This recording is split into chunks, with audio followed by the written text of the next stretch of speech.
Nagpapagaling naman sa ospital ang nakababatang kapatid ng batang babaeng namatay sa pamamaril sa Kawit, Cavite nitong Biyernes. Hindi pa ipinapaalam sa kanya ang sinapit ng kanyang ate. May news to go si Isay Reyes. Exclusive. Isa si Ken Cedric o Casey Kaimol sa mga biktima ng walang habas na pamamaril ni Rolando Baez sa Kawit, Cavite nitong Biyernes. Nagtamo siya ng mga tama ng bala sa iba't ibang parte ng katawan. 2 sa likurang bahagi, 2 sa kaliwang binti, 1 sa kanang bahagi ng tiyan at 1 sa braso. Ang nakatatandang kapatid niyang si Micaela nakaburol ngayon sa isang parking area na ipinakiusap ng pamilya sa kakilala nila. Napuruhan ng tama ng bala sa dibdib si Micaela. January 4, inoperahan si Casey sa Philippine General Hospital para matanggal ang mga bala.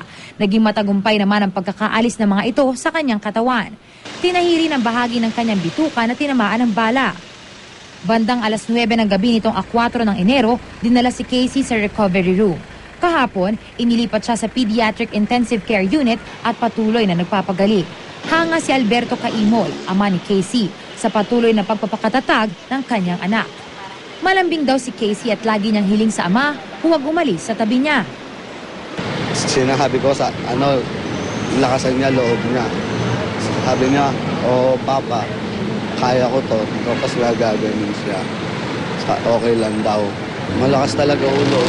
Hindi siya yung nervyoso. Hindi pa alam ni Casey ang sinapit ng kanyang ate. Hiling ni Alberto, makalabas agad si Casey sa ospital. Bago sana may libing yung anak mo. Mga Sabado o kaya Biyernes para makita niya yung ate niya bago man lang mailibing.